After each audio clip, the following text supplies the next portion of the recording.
Movies are active. Movies, you have to get a babysitter, leave the house, drive somewhere, spend money, go in, engage, and you can't turn it off. You can leave, but few people will actually leave a movie unless it's, most people will stay even through the worst stuff. And so I thought, and I just think that a movie sits with you longer, lives with you longer, and itself lives longer.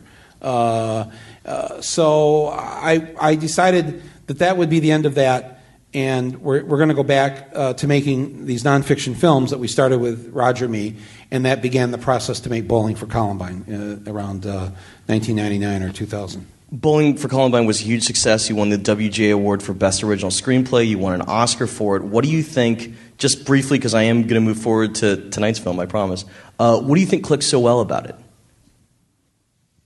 Because it was your return to the film forum, and it really, really clicked. Was it the explosion of an issue bigger than Flint, Michigan, possibly? Because the world was watching, they were all familiar with Columbine, and we can't hide our fascination with guns here in the States? That, and I think it came out, it premiered in Cannes like 7 months after 9/11.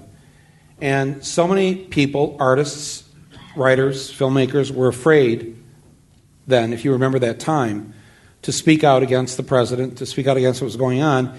And that film, there was a number of things in that film that was willing to do that. And I think people were kind of jolted by how fresh that felt, how I'm tired of being scared, and I'm going to go and I'm going to see this, and I'm going to, and I think they had then when they went to see the movie, realized that it wasn't just the same old liberal line of guns are bad, let's get rid of guns, everything will be better.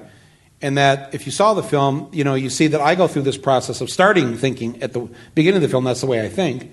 And then I learn when I go to Canada that they actually have more guns per capita in their homes than we do.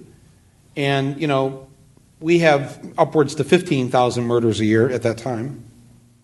And they have a little over 100. Now, they're not better than us, with all due respect to the Canadians in the room.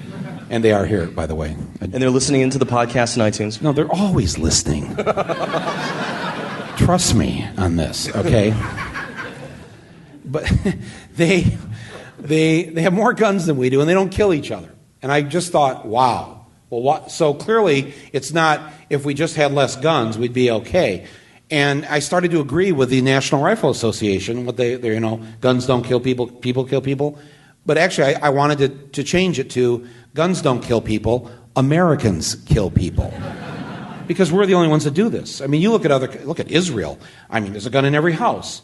The actual murder rate amongst Israelis, not talking about the troubles, but or school shootings or whatever, is practically nil. Switzerland, it's a law that you have to have a gun in the house because they don't have or at the time didn't have a standing army. So everybody has a gun in the house. The Swiss are not running around shooting each other.